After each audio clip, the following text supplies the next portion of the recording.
कसे आहात सर्वजण? मजेत ना? मजेतच असायला हो. मी आरती तुम्हा सर्वांचं स्वागत करीत आहे अजून एका छोट्याशा ब्लॉगमध्ये.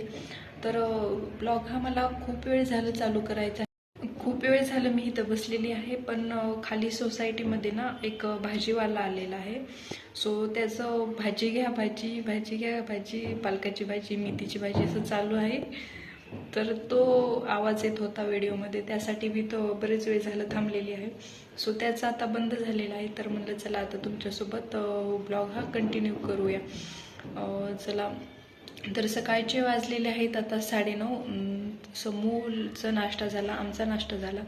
तर त्याला आंघोळ घालून झोपवलं आहे. तो थोडा जरा चिडचिड करायला आहे. समूह झोपलेला आहे तोपर्यंत म्हणलं चला आपला स्वयंपाकही आवरून घेवा. आणि तुमच्यासोबत मला एक रेसिपी शेअर करायची होती पत्ताकोबीची.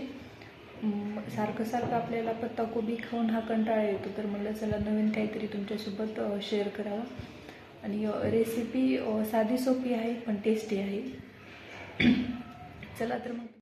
तर इथं मी तेल गरम करून घेतलेलं आहे. जिरे, मोहरी, लसूण छान परतून घेतला. त्यामध्ये टाकला कांदा, कांदाही छान परतून घेतला. नंतर त्यामध्ये थोडीशी हळद टाकली, जेणेकरून की कांदा हा आपला लवकर भाजेल.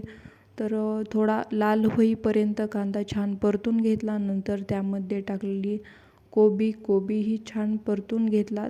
कोबीमधला हा कच्चापणा जाईपर्यंत छान परतून घ्यायचा, जेणेकरून की तो आपण खाताना कच्चा लागत नाही, उग्रट वासही त्याचा येत नाही.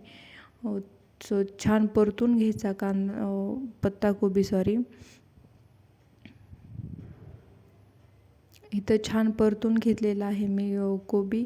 आणि इकडं समूही उठून बसला लगेच, त्याची झोपही झाली. सो त्याला कडेवर घेऊन तुमच्यासोबत पुढची रेसिपी कंटिन्यू करते. त्यामध्ये मी आता 2 चमचे बेसन पीठ टाकलेलं आहे. सो तेही छान परतून घ्यायचं बेसन पीठ टाकल्याच्या नंतर. आणि थोड्या वेळानंतर त्यात मी अर्धा चमचा थोडं शेंगदाण्याचा कुट्टाही टाकलेला आहे. तेही छान परतून घेतलं. आणि अर्धा चमचा लाल तिखट, अर्धा चमचा काळा मसाला आणि कोथिंबीर छान तेही परतून घेतली. आणि तयार आहे आपली ही कोबीची भाजी. सो तुम्हीही नक्की ट्राय करा, खूप छान होते. आणि इकडं समूला लगेच मी पाणी प्यायला देत होते.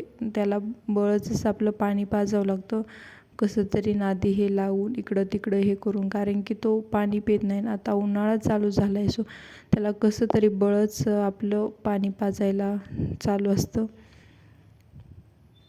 आणि इकडं त्याला नंतर जेवायला दिलं. तो वरण भात खात होता. सो असा काहीसा आमचा अवतार झालेला होता. सो त्याला त्याच्या स्वतःच्याच हाताने खायचं असतो. सो म्हणलं जाऊ द्या, हेच तर खरं बालपण आहे, हेच तर जगण्याचं खरं बालपण आहे. सो आजचा ब्लॉग कसा वाटला ते मला नक्की कमेंट करून सांगा. लाईक, शेअर आणि सबस्क्राईब करायला विसरू नका. So thank you. Bye bye.